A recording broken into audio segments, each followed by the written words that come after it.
को करेंगे और ये पूरी किताब के इंपॉर्टेंट फॉर्मूले होंगे। चलिए शुरू करते हैं। तो सबसे पहले हम लोगों को वास्तविक संख्या आना चाहिए कि वास्तविक संख्या क्या होती है, सबसे पहले समझते हैं। देखो, कहीं से भी क्वेश्चन बन सकता है, बहुविकल्पी बन सकता है कि भैया जो हमारी वास्तविक संख्याएं होती हैं उसके अंदर और कौन सी संख्याएं आती हैं। तो सबसे पहले वास्तविक संख्या जो होती हैं उनके अंदर दो प्रकार की संख्याएं आती हैं। और पहली संख्या बच्चों हमारी कौन सी होती है? पहली संख्या होती है हमारी परिमेय संख्या और दूसरी संख्या होती है हमारी अपरिमेय संख्या। पहली हो गई परिमेय संख्या और दूसरी हो गई हमारे बच्चे कौन सी? अपरिमेय संख्या। आप बच्चों ध्यान से समझना, ये जो पूरा का येलो वाला बॉक्स बना हुआ है ये परिमेय संख्या और अपरिमेय संख्या। तो येलो के अंदर ही यानी कि परिमेय के अंदर ही मेरे प्यारे बच्चे आते हैं पूर्णांक, और फिर आती हैं पूर्ण संख्याएं, और फिर आती हैं प्राकृतिक संख्याएं। सभी को ये बात बहुत अच्छे से पता है। अच्छा, जैसे मैं आपसे पूछूं पूर्णांक क्या होते हैं, पूर्णांक में मेरे प्यारे बच्चे जरा ध्यान से समझने की कोशिश करना कि इसमें 0 भी होता है, 1 भी होता है, 2 भी होता है, 3 भी होता है, 4 भी होता है, और इसमें -1 भी होगा, -2 भी होगा। ठीक है, लेकिन बच्चों फिर आया हमारे पास पूर्ण संख्या। पूर्ण संख्या जो हमारी होती है इसमें आएगा 0, 1 आएगा, 2 आएगा, 3 आएगा, 4 आएगा, 5 आएगा, डॉट डॉट डॉट डॉट चलती रहेंगी ये हमारी संख्या। यानी कि इसमें माइनस वाले जो होते हैं ना वो नहीं होंगे। अब आते हैं बच्चे जैसे कि प्राकृतिक संख्याएं। प्राकृतिक संख्या में ये 0 गायब हो जाएगा, फिर आ जाएगा हमारे पास 1 आ जाएगा, 2 आ जाएगा, 3 आ जाएगा, 4 आ जाएगा, 5 आ जाएगा और 6 आ जाएगा, dot dot dot dot dot. इस तरीके से ये चलता रहेगा। राइट, तो इस तरीके से चलता रहेगा। बाकी बची बात अपरिमेय संख्याओं की, तो बच्चे जरा ध्यान से समझना। अपरिमेय संख्याएं जैसे कि आपसे पूछा जाएगा पेपर में कि पाई कैसी संख्या है, तो पाई एक अपरिमेय संख्या है। अपरिमेय संख्याएं वो संख्याएं होती हैं जिनको आप p/q रूप में ना लिख सको, उनको हम अपरिमेय संख्या बोलते हैं, और जिनको आप p/q रूप में लिख सको वो हमारी परिमेय होती हैं। जैसे कि 2/3 है ना, या आपने लिखा 5, तो 5 के नीचे 1 है, तो ये वाला जो चार्ट बना हुआ दिख रहा है इसका स्क्रीनशॉट ले लेना, और यहाँ लिखा है वास्तविक संख्याएं, वास्तविक संख्या, परिमेय संख्या, अपरिमेय संख्या, और ऐसे करके ही बना लेना है। अब बात करते हैं सम्मिश्र संख्याएं। ये अभी आपको पढ़ने की जरूरत नहीं है, लेकिन आपकी नॉलेज के लिए जरूरी है कि जो संख्याएं होती हैं वो 2 टाइप की होती हैं, वास्तविक और सम्मिश्र। ये 11th में जाके आप लोगों को पढ़ने की जरूरत है, तो फटाफट से वीडियो को शेयर कर देना, बहुत इंपॉर्टेंट है। अब आते हैं सीधे के सीधे हम लोग पढ़ते हैं अपना पहला चैप्टर। अब बच्चों जरा ध्यान से देखना, पहले चैप्टर में पहले बहुत सारे फॉर्मूले थे, अब इस चैप्टर में कोई फॉर्मूला नहीं बचा। इस चैप्टर से क्वेश्चन कौन सा इंपॉर्टेंट है वो मैं आपको बता देता हूं। इस चैप्टर से एक क्वेश्चन पेपर में बहुत ज्यादा पूछा जाएगा, और वो ये पूछा जाएगा कि बहुत अच्छे से समझना कि कोई भी रूट में संख्या लिखी होगी, लिखा होगा √3 एक अपरिमेय संख्या है, √3 एक अपरिमेय संख्या है, ये पूछा जाएगा। ठीक है, ये क्वेश्चन पूछा जा सकता है। √3 की जगह पे √2 लिखा हो सकता है, √5 लिखा हो सकता है, 4 नहीं आएगा। ठीक है, तो 5 लिखा हो सकता है, और 3 लिखा हो सकता है, और 2 लिखा हो सकता है, 7 लिखा हो सकता है। तो ये वाला क्वेश्चन हमने करा रखा है, जरूर प्रैक्टिस कर लेना।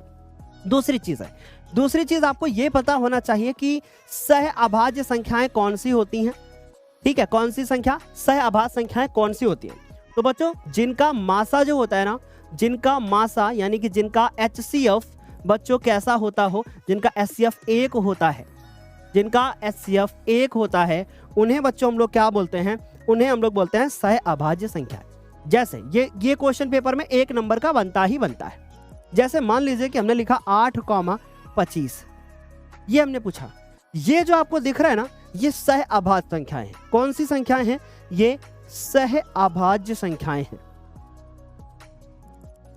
ठीक है, कौन सी हैं? सह अभाज्य संख्याएं हैं। ये जो संख्याएं आपको दिख रही हैं कौन सी हैं? ये हमारी सह अभाज्य संख्याएं। तो यहां से क्वेश्चन बनना हमारा तय है, क्योंकि इनका अगर आप मासा निकालोगे तो कितना आ जाएगा? 1 आ जाएगा। इनका HCF जो होगा वो 1 हो जाएगा। तीसरा फॉर्मूला जो काम में आएगा क्या? कि मासा गुणे में लासा, मासा गुणे में लासा बराबर पहली संख्या गुणे में दूसरी संख्या। यहां से पेपर में क्वेश्चन बनना तय है। 1 नंबर का एक क्वेश्चन बनेगा, या 2 नंबर का एक क्वेश्चन बन सकता है, जिसमें आपको मासा दे देंगे, लासा दे देंगे, पहली संख्या दे देंगे, दूसरी पूछ लेंगे, या आपको पहली संख्या दे देंगे, दूसरी संख्या दे देंगे, आपको मासा दे देंगे, लासा पूछ लेंगे। यानी 4 चीजों में से आपको 3 चीजें दी होंगी और चौथी आपसे पूछ लेंगे। इसके अलावा इस चैप्टर में कुछ भी नहीं पूछा जाता है, और इसके अलावा इस चैप्टर में और कुछ भी है भी नहीं। तो यहां तक सभी को क्लियर है? बोलो बच्चे, एक बार जल्दी जल्दी से बता दो। यहां तक क्लियर है बेटा? यहां तक सभी को क्लियर हो गया होगा। अब आते हैं सीधे के सीधे, मूव करते हैं हम लोग दूसरे चैप्टर में।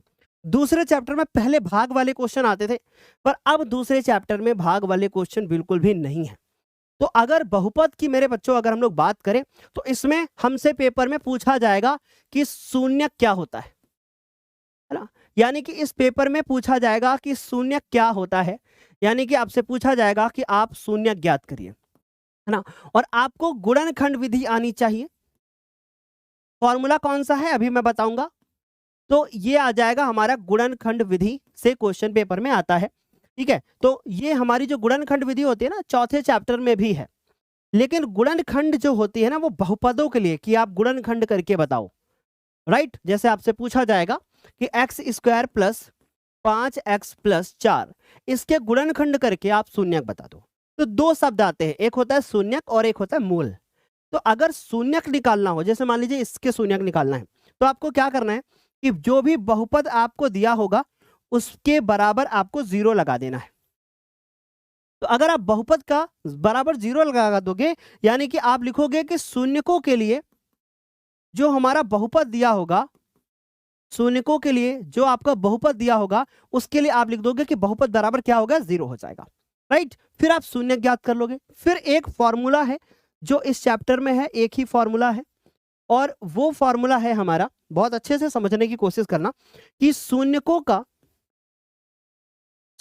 का योगफल, है ना, जो कि होता है बच्चे हमारा, बहुत ध्यान से समझना, ये होता है माइनस एक्स का गुणांक, माइनस एक्स का गुणांक, और बटे में क्या, बटे में होता है मेरे बच्चे एक्स स्क्वायर का गुणांक। तो ये होता है हमारा बच्चों एक्स का गुणांक और एक्स स्क्वायर का गुणांक। फिर आता है शून्यकों का गुणनफल, शून्यकों का गुणनफल, शून्यकों का गुणनफल ये होता है बच्चे अचर पद, और बटे में होता है बच्चे हमारे एक्स स्क्वायर का गुणांक। तो ये आ गया हमारा एक्स स्क्वायर का गुणांक, और ऊपर हो गया अचर पद। यहां तक सभी को क्लियर है? सारे बच्चे इसको नोट जरूर कर लेना, ठीक है?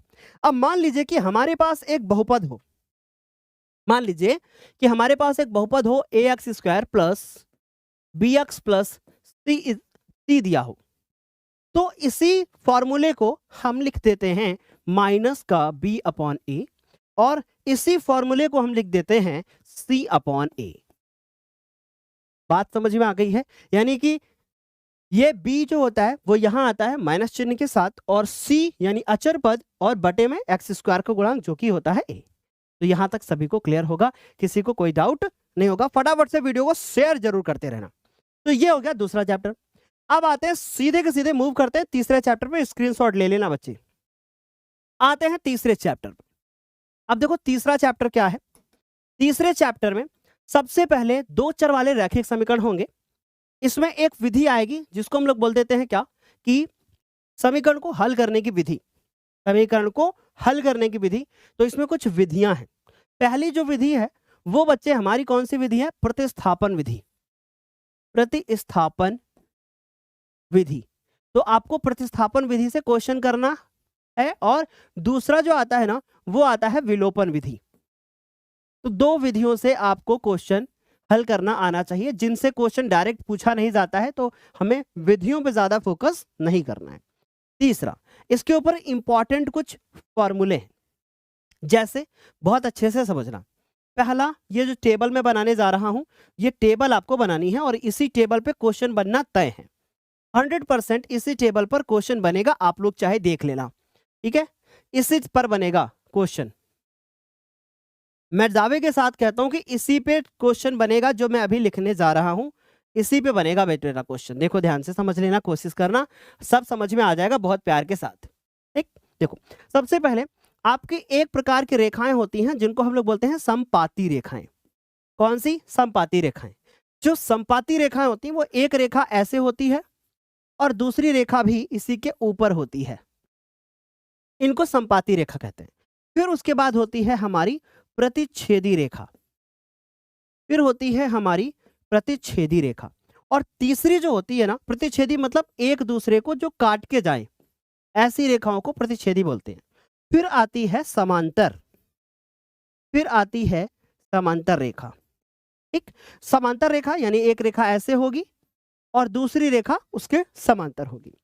बेटा जो प्रतिच्छेदी रेखा होती हैं उनके जो गुणांक, जो संपाती रेखा होती है, इनके गुणांक होते हैं a1 बटे a2 इजकल टू b1 बटे b2 और is equal to c1 upon c2, right. अब अगर प्रतिच्छेदी है तो प्रतिच्छेदी रेखा जो होती है वो पहले ही कट हो जाती है। देखो यहां पे कट हुआ पहली बार, तो यहां पर भी कट हो जाएगा, ये b1 upon b2 not is equal to. और अगर समांतर रेखा है तो बच्चे a1 upon a2, b1 upon b2 और is equal to c1 upon c2, ये नॉट इजकल टू होता है। तो ये हो गया समांतर रेखा का।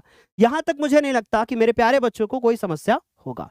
फटाफट से सारे बच्चे नोट करते रहना बच्चे, आज का वीडियो बहुत इंपॉर्टेंट है, ठीक है। तो ये आ गया संपाती, ये हो गया प्रतिच्छेदी, ये हो गया समांतर। सभी को इतनी बात अच्छे से क्लियर। अब जो रेखा बेटा संपाती होती है, ये रेखा देखो कितनी जगह पे टच कर रही है, तो हर जगह पे टच कर रही है।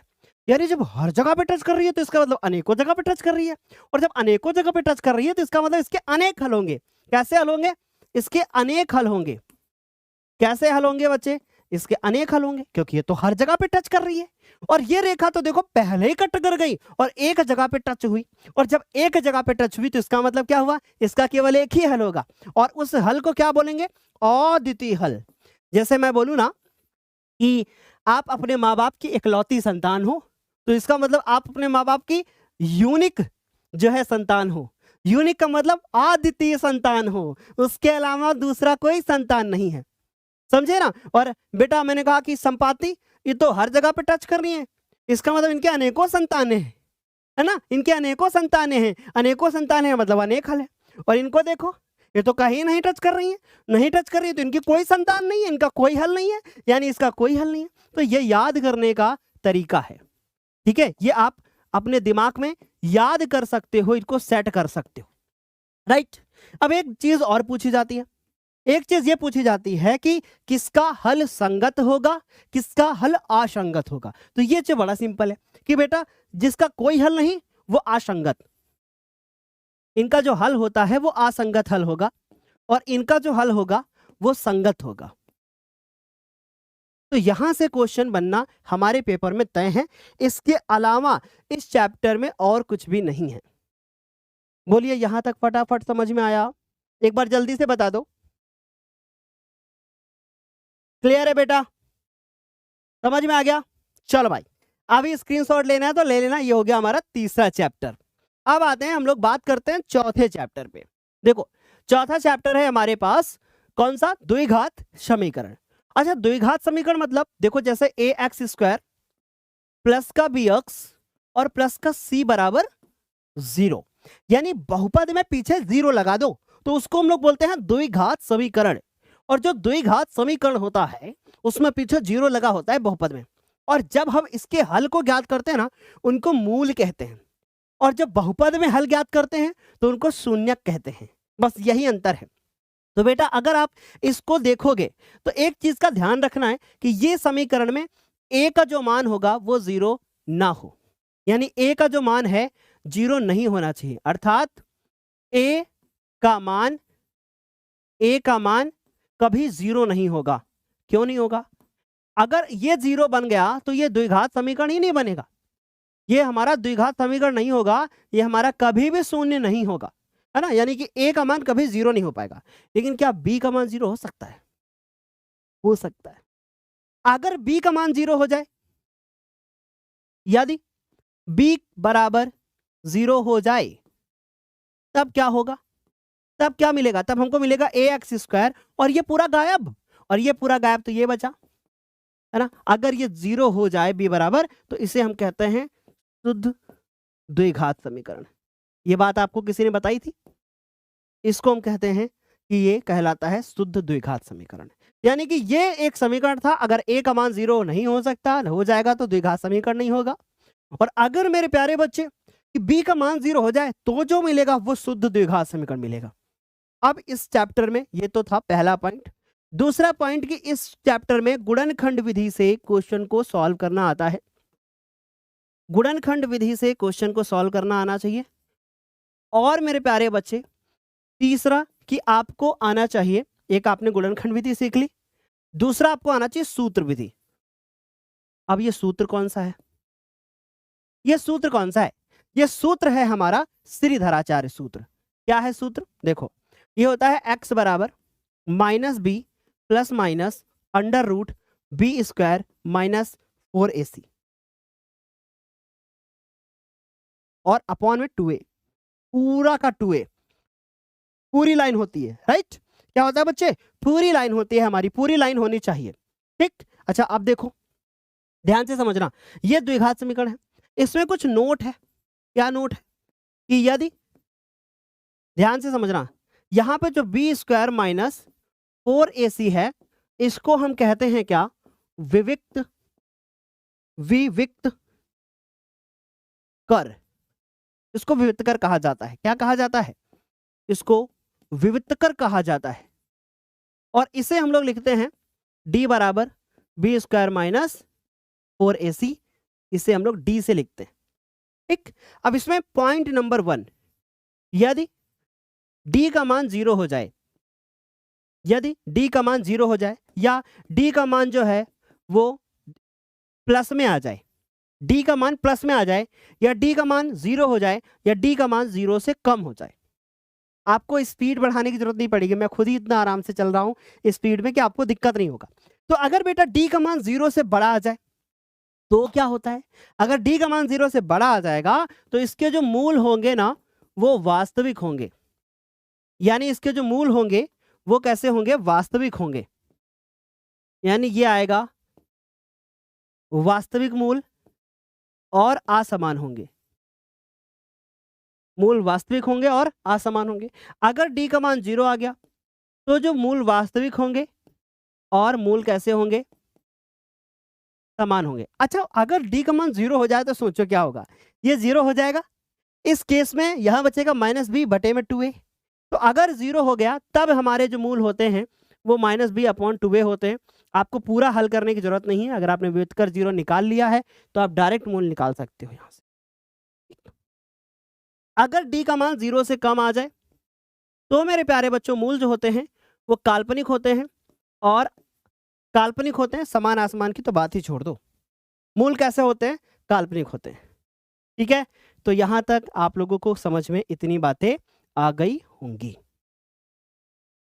कुछ बच्चे बहुत ज़्यादा बातें करते हैं तो उनको हम थोड़ा आत्मा की शांति दिला देते हैं, सारे उन बच्चों को, और थोड़ा सा जो है हम उसको जो है, जैसे अभी हमने साहिल त्यागी जी को आत्मा की शांति दे दी, उनको वो थोड़ी देर अभी शांत रहेंगे, 30 मिनट का अभी हमने उनको मौन दिया है।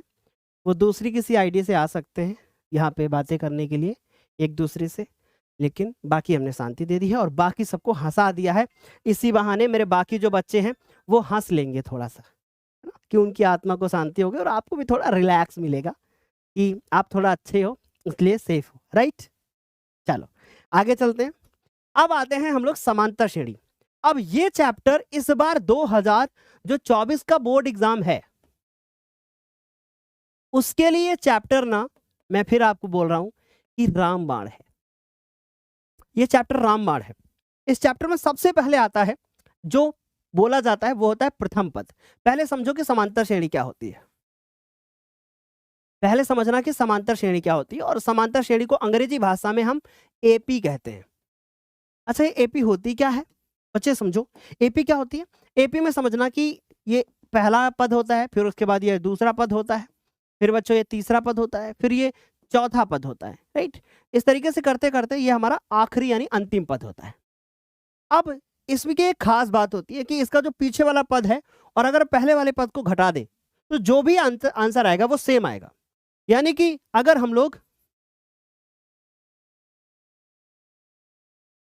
ये काम करें, यदि हम A2 में से A1 को घटा दें, यानी दूसरे पद में से पहला पद घटा दें, तो जो हमको मिलता है वो D मिलता है। या अगर हम A3 में से A2 घटा दें तो हमको D मिलता है, और इसी D को हम सार्व अंतर कहते हैं। इसी D को हम लोग क्या कहते हैं? सार्व अंतर कहते हैं। यानी कि जो दूसरे पद से पहला घटाएंगे, तीसरे से ये घटाएंगे, तो इसको हम लोग सार्वंतर कहते हैं। फिर उसके बाद जो हमारा A1 होता है उसी को हम A1 को हम प्रथम पद कहते हैं, यानी इसे हम प्रथम पद कहते हैं, इसे हम सार्वंतर कहते हैं, राइट। अब ये जो 1 2 3 4 5 6 7 8 8 9 10 ये n है, यानी इस श्रेणी में कितने पद हैं? n पद हैं। तो मैं आपसे पूछूं श्रेणी का पांचवा पद कौन सा होगा? आप बोलोगे A5। श्रेणी का चौथा पद कौन सा होता है? A4। अगर वैसे ही पूछ लूं कि श्रेणी का nवा पद कौन सा होता है, तो आप बोलोगे कि श्रेणी का जो nवा पद होता है उसको आप an से लिखते हो, और इसका फॉर्मूला होता है a plus n minus 1 into में d। ठीक, उदाहरण के तौर पे आप समझ सकते हो, जैसे मैं आपसे पूछूं कि पांचवा पद,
हेलो, अभी आवाज आ रही होगी। आई एम सॉरी बच्चों, माइक बंद हो गया था।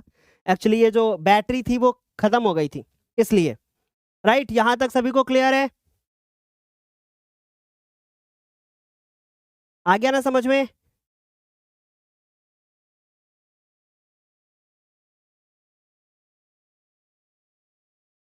चलो, तो यहां तक किसी को कोई समस्या नहीं है, आप लोगों को सब समझ में आ गया होगा।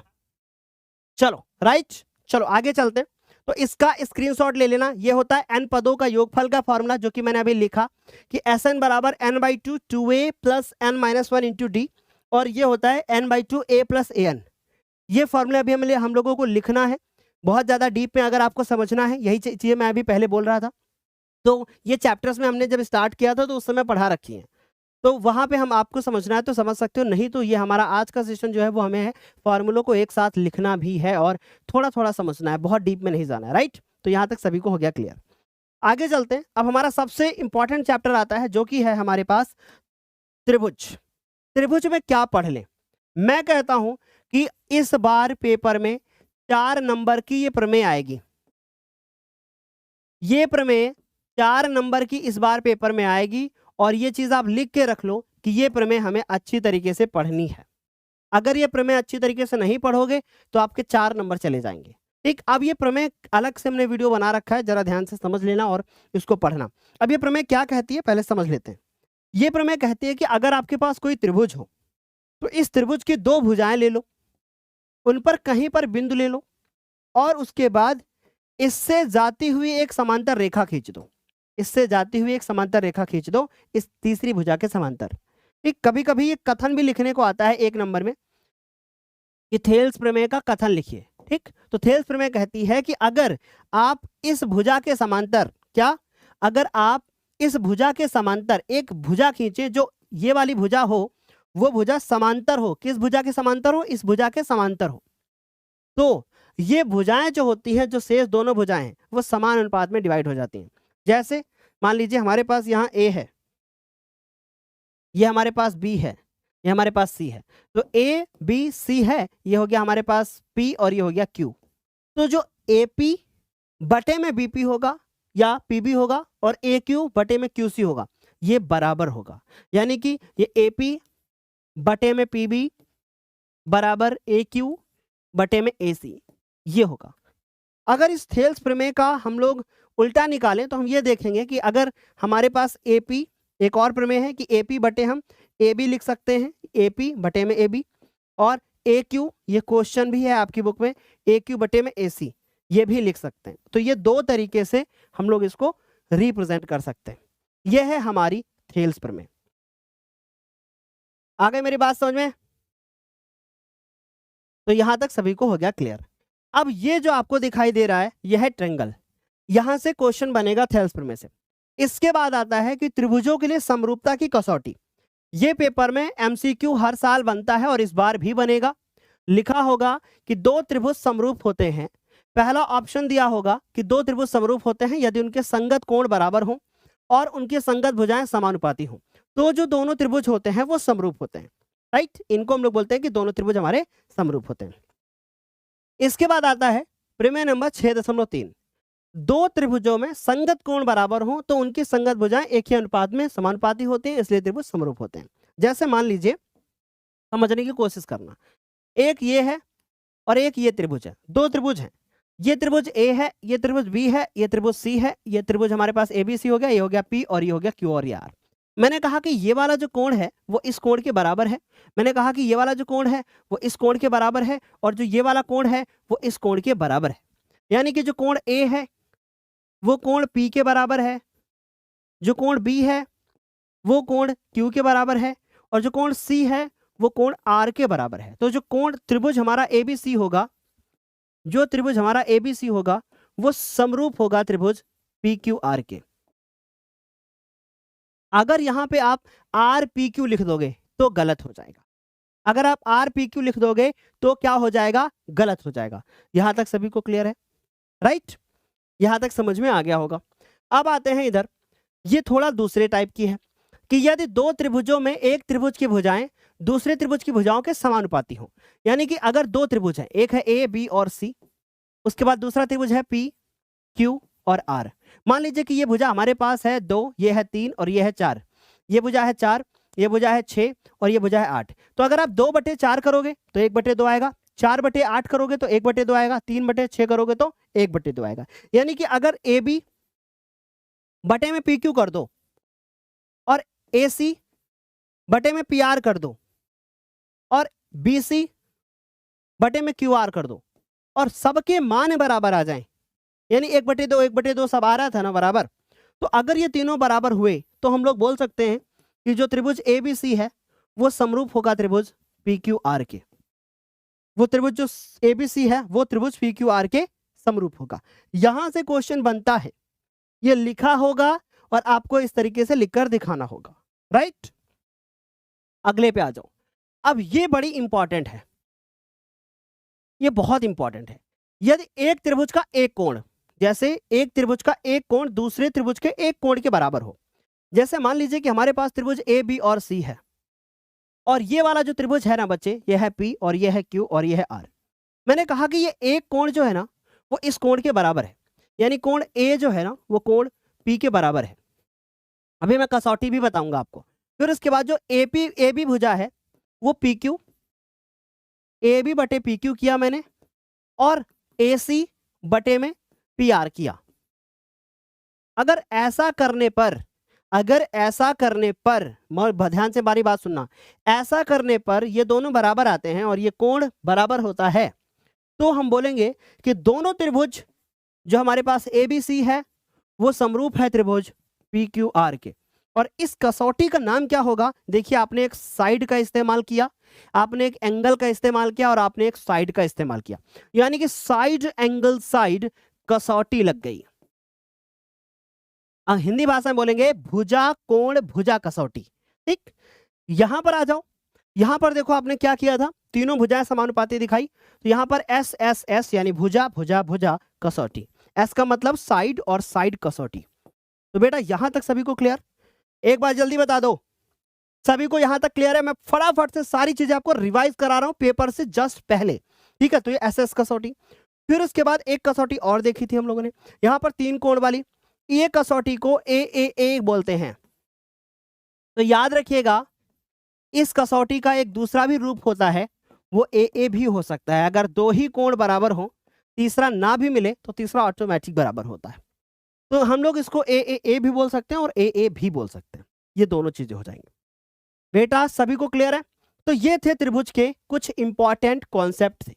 अब आते हैं निर्देशांक ज्यामिति। बोलिए यहां तक सभी को क्लियर है? एक बार सभी लोग फायर कर दो कमेंट सेक्शन में, जितने भी बच्चे देख रहे हैं सारे बच्चे फायर करोगे, कमेंट सेक्शन में लिखोगे, कमेंट सेक्शन में लिखो कि class 10th class 10th class 10th। फटाफट सारे बच्चे वीडियो के कमेंट सेक्शन में होना चाहिए class 10th class 10th class 10th, भर जाना चाहिए कमेंट सेक्शन। मैं जान जाऊंगा कि भाई आप लोग जो है ना बहुत अच्छी तरीके से पढ़ रहे हो। सारे बच्चे क्लास 10th लिखोगे, सारे बच्चे class 10th class 10th class 10th फटाफट से, और फिर उसके बाद इधर आ जाओगे। देखो अभी ये है ना निर्देशांक ज्यामिति, इसमें समझते हैं निर्देशांक ज्यामिति का पहला सूत्र। पहला सूत्र निर्देशांक ज्यामिति में पहला क्वेश्चन जो बनेगा वो बनेगा बेटा दो बिंदुओं के बीच की दूरी। पहला बनेगा दो बिंदुओं के बीच की दूरी, दो बिंदुओं के बीच की दूरी, ये बनेगा मेरे बच्चों दो बिंदुओं के बीच की दूरी। आपका समय बर्बाद नहीं होने दूंगा मैं एक सेकंड भी आज। दो बिंदुओं के बीच की दूरी क्या फॉर्मूला होता है? x2 माइनस x1 का होल स्क्वायर और प्लस y2 माइनस y1 का होल स्क्वायर। अब कुछ बच्चे बोलते हैं कि नहीं सर हम x1 पहले लिखेंगे x2 बाद में लिखेंगे, तो आप ऐसा भी कर सकते हो, x1 को पहले लिख सकते हो और x2 को बाद में लिख सकते हो, कोई दिक्कत नहीं होगा। x1 माइनस x2 कर सकते हो और y1 माइनस y2 भी आप कर सकते हो। यह होगा बीच की दूरी का फॉर्मूला, राइट? ठीक है। अगर दूसरा फॉर्मूला, अगर एक मूल बिंदु हो जाए, यानी कि आपसे पूछा जाए कि मूल बिंदु से किसी बिंदु की दूरी, मूल बिंदु से कोई बिंदु दे दिया जाए और उस बिंदु के निर्देशांक दे दिए जाएं x, y, यानी कि जैसे 3,5 है ना की दूरी, तो आप डायरेक्ट एक ट्रिक लगाओगे और वो ट्रिक को हम फॉर्मूले में बदल देते हैं ताकि आपको वो ट्रिक ना लगे, वो फॉर्मूला लगे। यानी कि अगर आपसे मैं पूछूं कि 3,4 की, बहुत ध्यान से सुनना, अगर मैं आपसे पूछूं 3,4 की मूल बिंदु से दूरी बता दो, तो कुछ नहीं करना है, 3 का स्क्वायर प्लस 4 का स्क्वायर और अंडर रूट लगा देना है, 9 प्लस 16 आ जाएगा और ये आ जाएगा हमारे पास 25। ये आ जाएगा कितना? 25 आ जाएगा और 25 आ जाएगा अंडर रूट में और जिसका मान आ जाएगा 5, ये हो जाएगा। पर मेरे प्यारे बच्चे आप हो ज्ञानोदय के गुरु जी के बच्चे, तो इस चीज का भी ध्यान रखना है कि जब भी इसका आंसर निकालोगे तो आप यहां पर मात्रक लिखना नहीं भूलोगे। तो इसलिए अभी से आदत डाल लो कि भैया हम जब भी आंसर निकाल के आएंगे पेपर में तो मात्रक भी लिखेंगे। तो ये हो गया हमारा मात्रक, फटाफट क्लियर हो गई इतनी बात। ये दूसरा फॉर्मूला था। फॉर्मूला नंबर 3, फॉर्मूला नंबर 3 की आपसे पूछा जाएगा कि दो बिंदुओं के बीच का बिंदु यानी कि मध्य बिंदु। मध्य बिंदु का फॉर्मूला होगा मेरे बच्चे, जैसे दो बिंदु आपको दिए गए होंगे उनका x1 प्लस x2 जोड़ के आधा करोगे और y1 प्लस y2 जोड़ के आधा करोगे, ये होगा मध्य बिंदु। यहां तक समझ में आ गया? दूसरी बात, एक अभी कुछ इंपॉर्टेंट पॉइंट्स भी बताऊंगा। फॉर्मूला नंबर 4 जिसको बोलते हैं विभाजन बिंदु, जिसको बोलते हैं विभाजन बिंदु, इसको अभी समझाऊंगा तब मैं फॉर्मूला लिखूंगा। जैसे मान लीजिए कि एक बिंदु है x1, y1 और एक दूसरा बिंदु है x2, y2।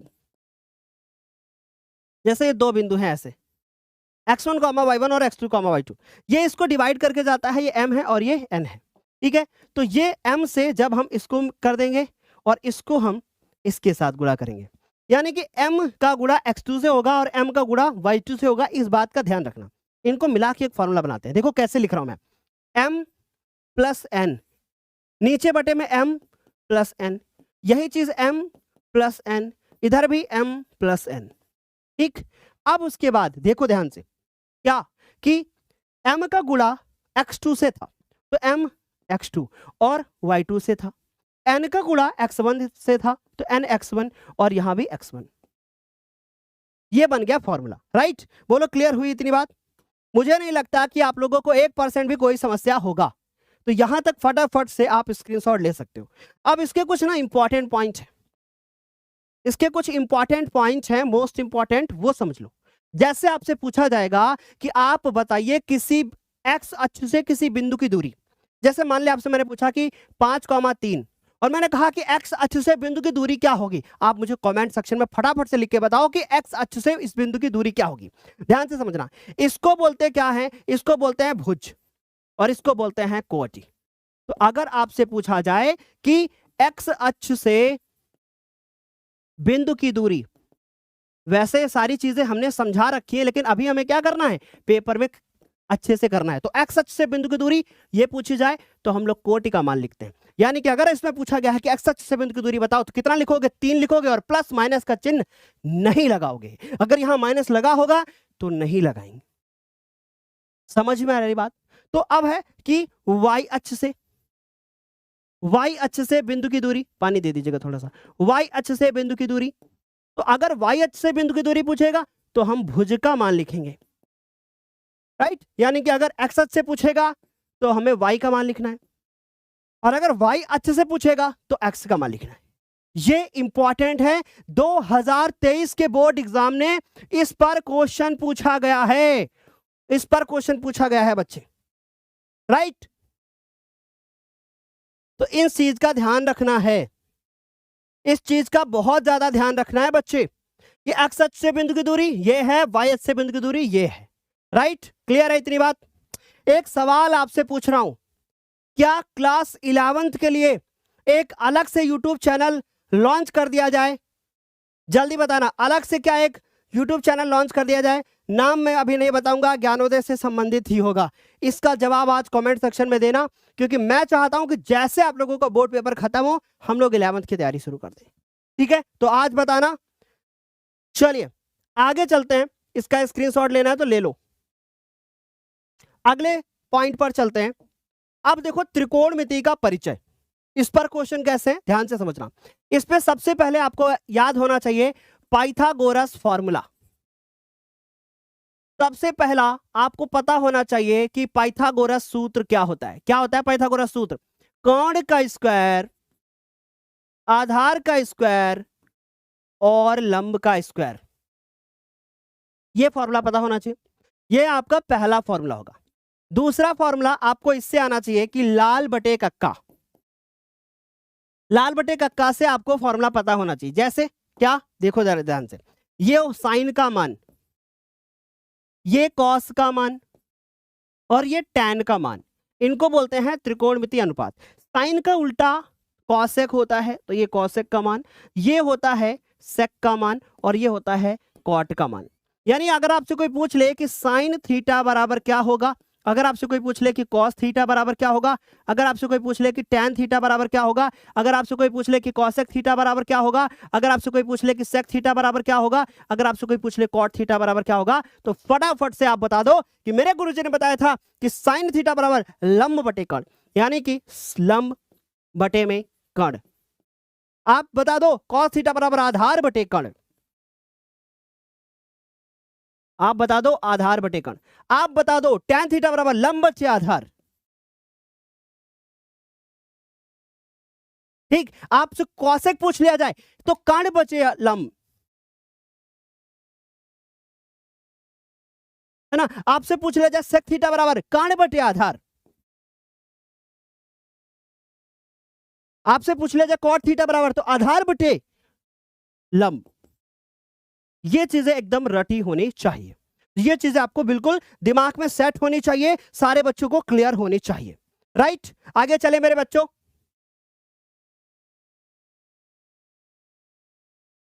अब देखो बच्चों, फिर से समझो, साइन थीटा बराबर 1/cosec थीटा, क्योंकि मैंने अभी आपसे क्या बोला था कि ये इसका उल्टा है। और अगर आपसे पूछे कि cosec थीटा बराबर, तो cosec थीटा बराबर 1/sin थीटा, उसी का उल्टा हो गया। अगर आपसे पूछे कोई कि cos थीटा बराबर, तो 1/sec थीटा। और अगर आपसे कोई पूछे कि sec थीटा बराबर, तो 1/cos थीटा। अगर आपसे कोई पूछे कि tan थीटा बराबर, तो 1/cot थीटा। और अगर cot थीटा बराबर पूछे आपसे कोई, तो 1/tan थीटा। क्लियर हो गई इतनी बात? ये चीजें हमें पता होनी चाहिए। तो मुझे नहीं लगता कि आपको कोई समस्या होगा। आपको साइन थीटा बराबर भी पता है, आपको कॉस साइन थीटा बराबर 1/cosec, cosec थीटा बराबर 1/sin, और cos थीटा बराबर 1/sec, sec थीटा बराबर 1/cos, और tan थीटा बराबर 1/cot, cot थीटा बराबर 1/tan। यहां तक किसी को कोई समस्या नहीं, ठीक है? क्लियर है? अब देखो मेरे बच्चों, ध्यान से समझना अगले फॉर्मूले। अब होता है हमारे पास एक सूत्र कि साइन थीटा बराबर साइन थीटा बटे कॉस थीटा बराबर मेरे प्यारे बच्चों tan थीटा। ये हो गया अगला सूत्र। और कॉट थीटा बराबर कॉस थीटा बटे में साइन थीटा। अब कौन सा फॉर्मूला कहां इस्तेमाल होगा, इसके लिए हमने वन शॉट लेक्चर्स ले रखे हैं, आप उनको जरूर अटेंड करें, ठीक है? तो इतनी बात सभी को क्लियर। अब आते हैं कुछ अलग टाइप के फॉर्मूले, जैसे कि पहला फॉर्मूला साइन स्क्वायर थीटा बराबर sine square theta plus cos square theta is equal to 1। ये पहला फॉर्मूला, इससे हम कॉस का मान निकाल सकते हैं, इसी से हम साइन का मान निकाल सकते हैं, अलग अलग करके। अगर मुझे साइन निकालना है तो कॉस वाले को उधर भेज देंगे, कॉस निकालना है तो साइन वाले को उधर भेजेंगे। ये पहला फॉर्मूला था। दूसरा फॉर्मूला बहुत अच्छे से समझ लेना, क्या कि sec square theta minus tan square theta is equal to 1। तो आपसे कोई पूछे सेक स्क्वायर थीटा, आप बोलोगे tan उधर जाएगा, प्लस में हो जाएगा, सेक का मान बता देंगे। आपसे tan पूछे तो 1 इधर आ जाएगा, सेक स्क्वायर थीटा -1 हो जाएगा। तीसरा फॉर्मूला देखो बच्चे, तीसरा कि cosec square theta minus cot square theta is equal to 1। इतने फॉर्मूले हमारे त्रिकोणमिति के परिचय में है। इसके बाद आती है हमारी टेबल। यहां तक सभी को क्लियर है? एक बार जल्दी से बता दो प्लीज।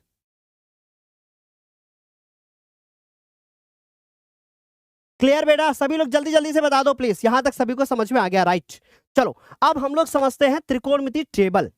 ये तो हमने समझ लिया, अब हम लोग समझते हैं त्रिकोणमिति टेबल। स्क्रीनशॉट लेना है, ले लीजिएगा। अब बच्चों समझते हैं त्रिकोणमिति टेबल। और टेबल को याद करने का तरीका देखो, समझना टेबल को कैसे याद करना है मैं बताता हूं, आपको याद करने की जरूरत भी नहीं पड़ेगी। ऐसा तरीका बता दूंगा कि आपको याद करने की जरूरत भी नहीं पड़ेगी। ध्यान से समझ लीजिएगा, बस एक बार समझ लोगे, दोबारा याद करने की जरूरत नहीं पड़ेगी। एक बार बस समझने की जरूरत है, बस, ठीक है? एक बार समझने की जरूरत है। आपको क्या करना है, पेपर में जाना है। अगर आप इस टेबल को बार बार भूल जाते हो, पहले ही अपनी कॉपी में पीछे लिख लेना है। जो 15 मिनट का समय मिलता है ना, कॉपी के पीछे लिख लो पहले ही, ताकि आप भूलो मत। देखो ध्यान से समझना, इधर हम लोगों को लिखना है अपने अनुपात और थीटा का मान।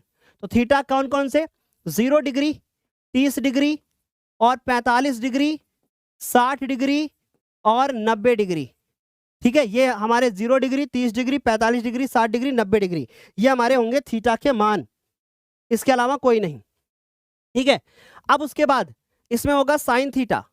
अभी देखो साइन का मान अगर आपको निकालना हो, है ना, साइन का मान तो बहुत सिंपल है, 0 का 0, फिर उसके बाद 1/2, फिर उसके बाद 1/√2, फिर उसके बाद √3/2 और उसके बाद 1 आप याद कर लो बस। फिर उसके बाद फिर क्या करना है, देखो ध्यान से, यह हो गया इस इधर। अब आपको कॉस लिखना है। कॉस में क्या करना है, उधर से लिखते हुए चले आना है, 1, फिर उसके बाद √3/2, है ना, फिर उसके बाद 1/√2, फिर उसके बाद 1/2, फिर उसके बाद 0। ये हो गया बच्चों हमारा क्या, ये हो गया हमारा मान, हो गया किसका, कॉस का।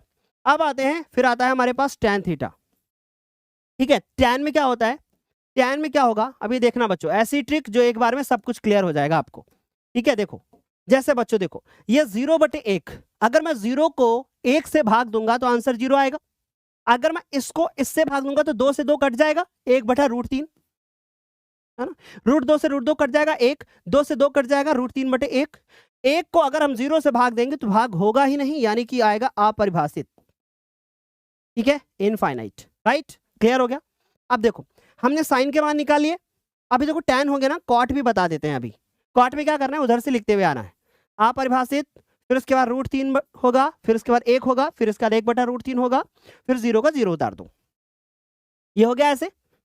अब आता है हमारे पास मेरे बच्चे कौन सा, कि देखो साइन का कॉसेक, साइन का उल्टा कॉसेक। अब कॉसेक में देखो 0 को उल्टा करोगे अपरिभाषित, है ना, इसका उल्टा करोगे 2, इसका उल्टा करोगे √2, इसका उल्टा करोगे 2/√3, इसका उल्टा करोगे 1, है ना। और इसके बाद यहां आता है कॉस, देखो इसका कॉस नहीं सेक। अब चाहो तो उधर से लिखते हुए चले आओ, है ना, या उधर से देखो लिखो 1, फिर इसका 2/√3, फिर इसके बाद √2, फिर 2, फिर अपरिभाषित। या फिर आप चाहो ना तो इसका उल्टा करो 1, इसका उल्टा करो ये, इसका उल्टा करो ये, इसका उल्टा करो ये, इसका उल्टा करो ये। इतनी बात हो गई। यह टेबल एक बार में दिमाग में सेट करना है, दोबारा इसकी कोई जरूरत नहीं पड़ेगा, समझ गए। और हाँ जी, सारे बच्चे वीडियो को लाइक कर दो, जिन्होंने भी वीडियो को लाइक नहीं किया है फटाफट से वीडियो को लाइक कर दो। और अगर अंतिम बैच से अभी भी नहीं ज्वाइन हुए हैं पेपर के 1 महीने पहले, तो अंतिम बैच से सारे बच्चे ज्वाइन हो जाइए, क्योंकि बैच को ज्वाइन करके कुछ नहीं करना, बस चुपचाप शांति से पढ़ना है, जितना भी उसमें मिलेगा कंटेंट ना, उसको पढ़ना है बस। मैं दावे के साथ कह सकता हूं कोई भी बच्चा 95% से नीचे नहीं होगा अगर उसने मन लगाकर सिर्फ 1 महीने पढ़ लिया उस बैच से, 1 महीने। चले बच्चों अब आगे चलते हैं। अब आते हैं त्रिकोणमिति के अनुप्रयोग। इसमें कोई भी फॉर्मूला नहीं है, बस एक कॉन्सेप्ट है। वो कॉन्सेप्ट क्या है समझते हैं। इसमें वही फॉर्मूले लगते हैं जो हम लोगों ने पढ़ रखे होते हैं, राइट। समझना कॉन्सेप्ट क्या है कि अगर कोई नीचे से ऊपर की तरफ देख रहा होगा तो यहां पर जो कोण बनेगा उसको उन्नयन कोण कहते हैं। और अगर कोई ऊपर बैठा है और उसके बाद नीचे देख रहा है तो इसकी आंखों के सामने एक लाइन होगी जिसको क्षैतिज रेखा बोलते हैं, और इसके बाद यहां एक कोण बनेगा जिसको बोलते हैं अवनमन कोण। यहां पर जो कोण बनेगा वो होगा अवनमन। बस एक ये छोटा सा कॉन्सेप्ट है, ठीक है। इस रेखा को जो यहां पे खड़ा है ना, ऐसे इस रेखा को देख रहा है, ये हमारी होगी ना कौन सी रेखा, क्षैतिज, ये हमारी क्षैतिज होगी। और जब ऊपर देखेगा तो ये होगा दृष्टि रेखा। वैसे ही अगर इसको देखो तो नीचे देखेगा वो तो दृष्टि रेखा, और आंखों के जस्ट सामने जो रेखा होगी उसको क्षैतिज रेखा बोलेंगे। मेरी राइटिंग आज थोड़ा उबड़ खाबड़ है क्योंकि अपन लोग ना थोड़ा फास्ट समझ रहे हैं, है ना, क्योंकि पेपर पास में है, हम टाइम नहीं ले सकते, हमें जल्दी जल्दी से सारी चीजें समझना है, ठीक है। तो यहां तक सारे बच्चों को क्लियर है, जल्दी बता दो। आगे चलते हैं अगले क्वेश्चन पर। अब आता है सीधे के सीधे हमारा वृत्त चैप्टर। अब यहां से इस पेज से एक एमसीक्यू बनना 100% तय है। पूछा जाएगा कि अगर एक वृत्त है और उस वृत्त में, बहुत ध्यान से हमारी बात को सुनना मेरे बच्चे, पूछा जाएगा आपसे कि हमारे पास अगर एक वृत्त है तो वो जो वृत्त आपको दिखाई दे रहा है और एक रेखा इसको काट के चली जाएगी, तो इस रेखा का नाम क्या होगा? इस रेखा का नाम होगा छेदक रेखा। कौन सी रेखा? छेदक रेखा। और अगर एक वृत्त जो है ना इसको काट के ऐसे ना जाए, एक बिंदु पर छू के चला जाए, तो इस रेखा को हम स्पर्श रेखा कहेंगे, और जो काट के जाएगा उसको छेदक बोलेंगे, ठीक। उसके बाद ना काट के जाए ना छू के जाए, सिर्फ अलग से निकल जाए, इस रेखा को हम अप्रतिच्छेदी रेखा कहते हैं। इसका वृत्त से कोई संबंध नहीं है।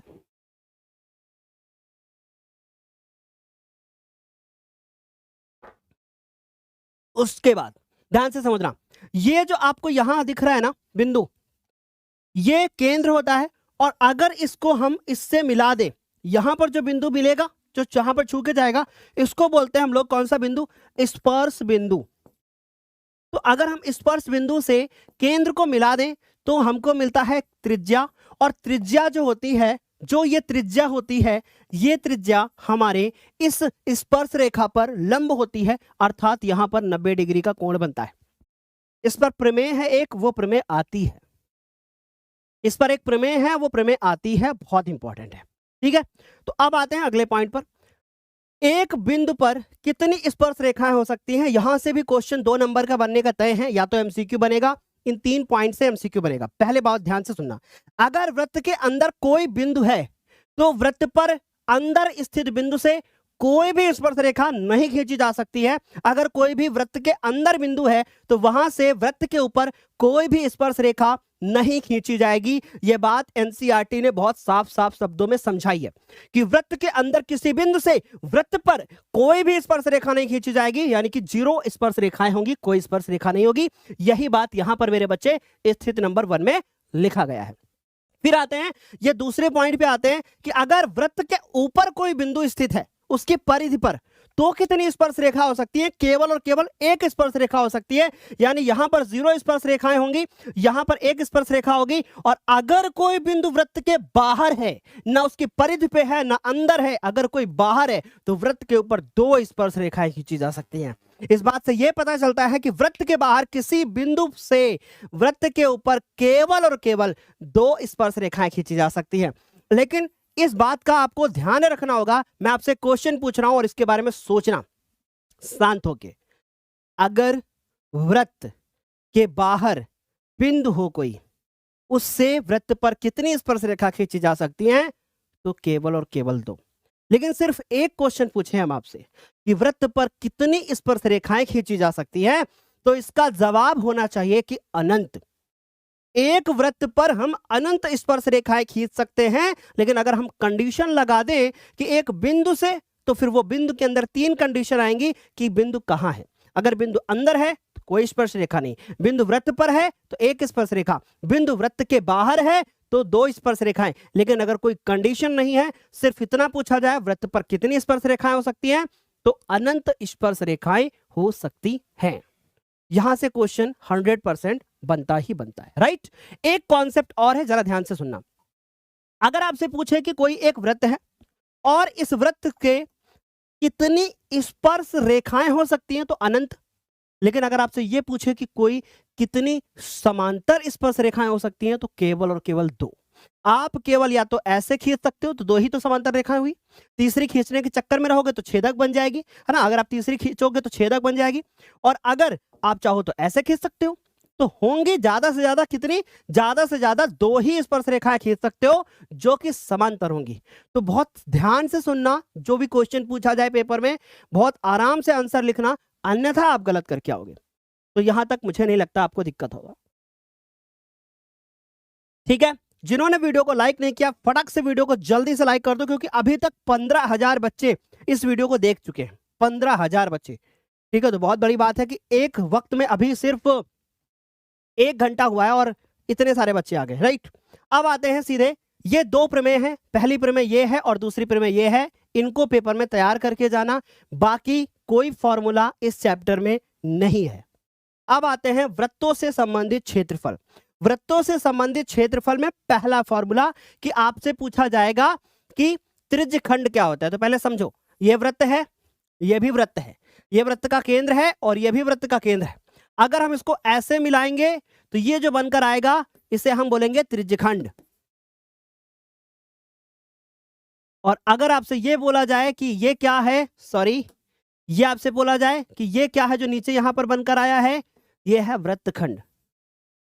और इसके ये वृत्तखंड कौन सा है? ये लघु वृत्तखंड है। ये त्रिज्यखंड कौन सा है? ये लघु त्रिज्यखंड है। और जो ऊपर वाला ये त्रिज्यखंड दिखाई दे रहा है ये दीर्घ त्रिज्यखंड है, और जो ये वाला दिखाई दे रहा है ये दीर्घ वृत्तखंड है। इतनी बात सभी को समझ में आ गई होगी, ठीक। अब आता है हमारा पहला फॉर्मूला कि लघु त्रिज्यखंड का क्षेत्रफल या दीर्घ त्रिज्यखंड का क्षेत्रफल कोई भी पूछा जाए कैसे लिखोगे। तो सबसे पहला है कि त्रिज्यखंड का क्षेत्रफल। त्रिज्यखंड का क्षेत्रफल फॉर्मूला होता है θ/360 पाई आर स्क्वायर। ये होता है फॉर्मूला, ठीक है। फिर उसके बाद फॉर्मूला नंबर 2, त्रिज्यखंड के बाद पूछा जाएगा आपसे कि जो ये यहां पर आपको दिखाई दे रहा है ये चाप है, ये चाप बोलते हैं। तो दूसरा फॉर्मूला आपसे पूछा जाएगा कि चाप की लंबाई का सूत्र क्या होगा। तो आप दूसरे फॉर्मूले को बताओगे कि जो चाप की लंबाई होती है वो होती है θ/360 और उसके बाद होता है 2 पाई और r। ये हो गया फॉर्मूला नंबर 2। यहाँ पे अगर हम इसको 2 से काट दें तो ये फॉर्मूला बन जाएगा थीटा बटे 360 की जगह पे हो जाएगा 180 और 2 से खत्म हो जाएगा, ये हो जाएगा पाई आर। तो आप चाहे ये याद करो चाहे ये याद करो, एक ही बात है। इसके बाद आते हैं फॉर्मूला नंबर 3 और ये पूछा जाएगा समबाहु त्रिभुज का क्षेत्रफल। समबाहु त्रिभुज का क्षेत्रफल। और मेरी बात ध्यान से सुनना, अगर आपसे ये त्रिभुज जो यहाँ पर बनेगा अगर वो समबाहु होगा तो यहाँ पर 100% 60 डिग्री का कोण बनेगा, और अगर यहाँ कोई और कोण बनेगा तो उसको दूसरी तरीके से करेंगे। लेकिन आपके पेपर में सिर्फ 3 टाइप के क्वेश्चन हैं, यहाँ पर या तो 60 डिग्री का कोण होगा, या तो 90 डिग्री का कोण होगा, और या तो एक क्वेश्चन 120 वाला है वो है, और सब करा रखा हूं। तो बच्चे समबाहु त्रिभुज का क्षेत्रफल पूछा जाए तो फॉर्मूला होता है √3/4 और भुजा स्क्वायर। और मेरे बच्चे जहां पे ये जो भुजा होगी, ये जो भुजा इस्तेमाल होगी इसमें, ये भुजा होगी आपकी आर यानी कि त्रिज्या। ठीक है, ये फॉर्मूला काम करेगा। और तीसरा के बाद चौथा फॉर्मूला जो है वो काम करेगा मेरे प्यारे बच्चे, क्या? समकोण त्रिभुज का क्षेत्रफल। समकोण त्रिभुज का क्षेत्रफल, और जो कि होता है 1/2 आधार गुणे ऊंचाई, आधार गुणे ऊंचाई। लेकिन अगर इसमें यहां पर 90 डिग्री का कोण बनेगा तो इसका जो आधार होगा और जो ऊंचाई होगा दोनों त्रिज्या के बराबर होंगे, दोनों त्रिज्या के बराबर होंगे या दोनों त्रिज्या होंगे, एक ही बात होगी। यानी फिर हमारा फॉर्मूला बनेगा 1/2 आर गुणे आर। ध्यान रखिएगा, बहुत इंपॉर्टेंट है। यहां तक सभी को समझ में आ गया? अब एक बार अगर सभी को समझ में आया तो एक बार फिर से कमेंट सेक्शन में लिख देना है क्लास 10th, क्लास 10th ये लिखना है सभी बच्चों को फटाफट से। ठीक है, तो यहां पर स्क्रीनशॉट ले सकते हो, ये आ गया। अब आते हैं हम लोग सबसे पहले पृष्ठीय क्षेत्रफल और आयतन।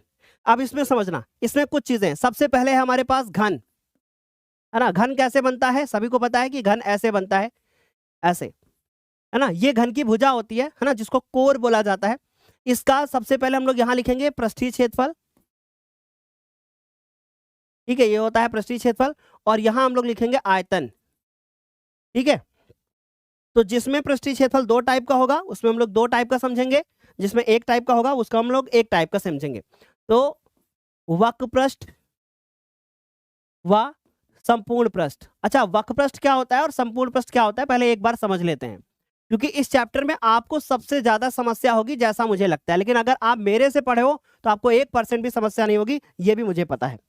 ठीक है, तो आपको 1% भी समस्या नहीं होगी। देखो मेरे बात ध्यान सुनो, जैसे मान लीजिए कि हमने कहा कि ये हमारे पास एक बेलन है, तो इस बेलन का जो ये वाला क्षेत्रफल होता है ना, ये वाला क्षेत्रफल कहलाता है वक्रपृष्ठ। अगर ये वाला और ये वाला भी जोड़ दिया जाए तो बनेगा क्या?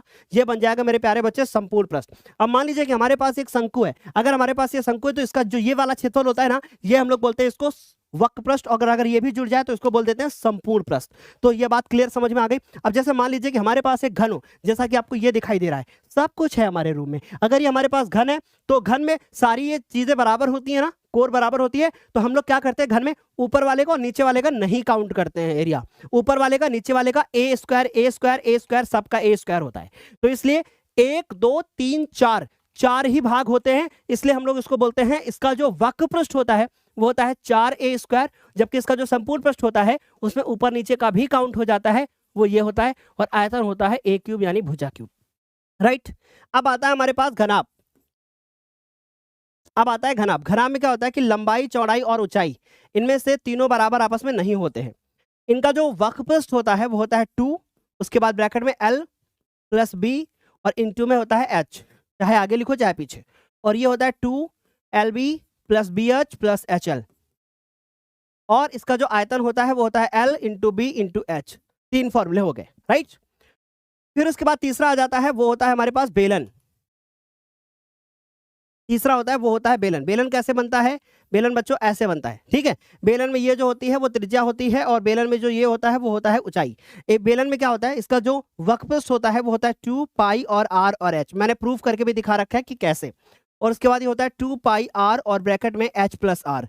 ये क्यों होता है? क्योंकि जब ऊपर का नीचे का भी जुड़ जाता है, और ऊपर का होता है आधार का क्षेत्रफल जो कि होता है पाई आर स्क्वायर।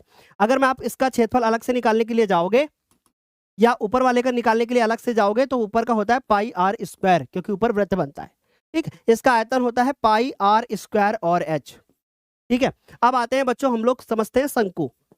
शंकु कैसा होता है? टोपी जैसा होता है। राइट, कोन जिसको बोला जाता है। इसमें क्या होता है कि ये जो होता है वो L होता है, ये जो होता है वो R होता है, और जो ये होता है वो होता है H, ये होता है H। ठीक, तो इसका जो पाई आर एल वक्र पृष्ठ होता है और संपूर्ण पृष्ठ होता है पाई आर ब्रैकेट में L प्लस R। ठीक है, इसका जो आयतन होता है वो बेलन के आयतन को 3 से भाग करने पर पता चलता है। इस बात से ये पता चलता है कि यहां से क्वेश्चन बनता है, क्या बनता है कि बेलन का आयतन, अगर आप बेलन का आयतन और शंकु के आयतन को अगर आप, या आप ऐसे भी लिख सकते हो कि बेलन के आयतन को 3 से भाग कर दो तो मिल जाता है हमको शंकु का आयतन। ठीक है मेरे बच्चों, यहां तक सभी को क्लियर हो गई इतनी बात? फटाफट से शेयर कर दो सारे बच्चे। पायल पायल लगा रखे हैं, पता नहीं कौन सी पायल आ गई हमारी क्लास में। शंकु बेलन हो गया, अब आता है बच्चे गोला। ठीक है, गोले में हमारा ऐसे गोला बनता है और ये गोले की होती है त्रिज्या। ठीक है, ये इसका वक्र प्रस्थ नहीं होता, इसका संपूर्ण प्रस्थ वक्र प्रस्थ सब एक ही होता है, और ये होता है 4 पाई आर स्क्वायर। ठीक है, इसका आयतन होता है 4/3 पाई आर क्यूब, ये हो जाता है हमारा। फिर आता है अर्धगोला। अर्धगोला कैसे होता है?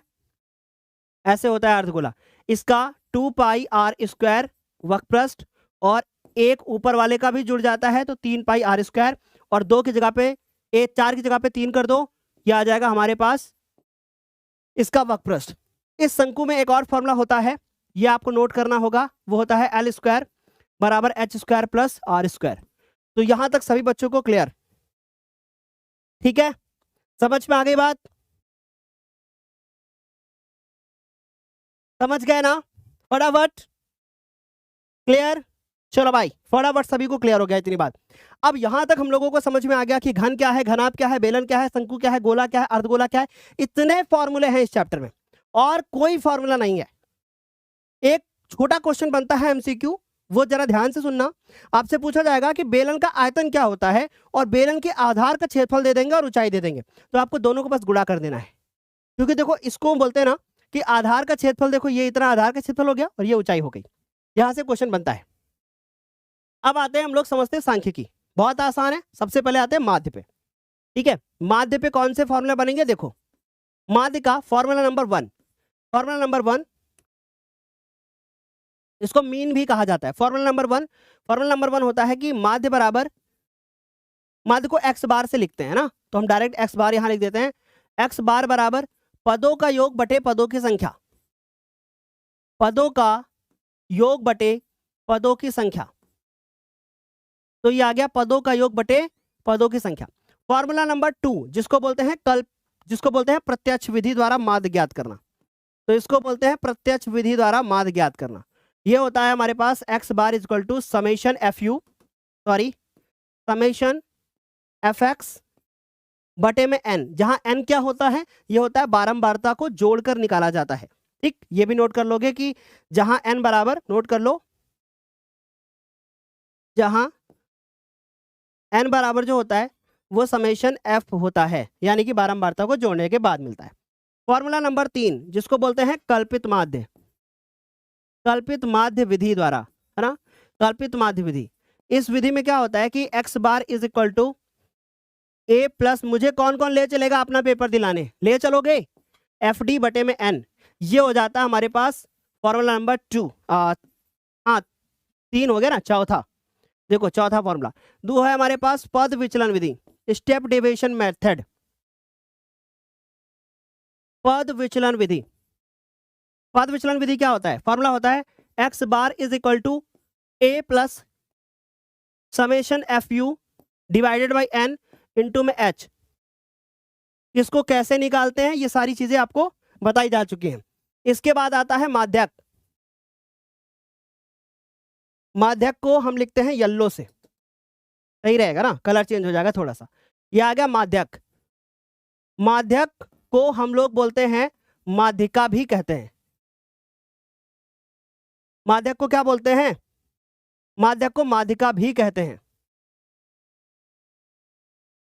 तो ये आ गया माध्यक को हम लोगों ने क्या बोल दिया? माध्यक को बोलते थे ना कि हम लोगों को, हम माध्यक को हमको बोलता है ना कि माध्यक को माध्यिका भी कहते हैं, राइट। फॉर्मूला होता है हमारे पास पहला, माध्यक माध्यिका को एम से लिखते हैं। पहला फॉर्मूला कब लगेगा? देखो n+1 डिवाइडेड बाई 2 हुआ पद, ये लगेगा जब आंकड़े अवर्गीकृत होंगे और जब n का मान जो होगा ना वो विषम होगा, तब ये फॉर्मूला लगेगा। फिर उसके बाद दूसरा फॉर्मूला कि माध्यक बराबर n/2 हुआ पद और प्लस n/2 + 1 हुआ पद। आज मैं बिल्कुल बुलेट ट्रेन की तरीके से आया हूं पढ़ाने, क्योंकि मैं जानता हूं कि हर बच्चे का समय बहुत ज्यादा कीमती है। और पूरा बटा 2 ये तब फॉर्मूला लगेगा जब n जो होगा ना वो सम होगा, तब इन चीजों को ध्यान में रखना है भाई। ये पहला फॉर्मूला, ये पहला फॉर्मूला और ये दूसरा फॉर्मूला, ये दूसरा फॉर्मूला, राइट।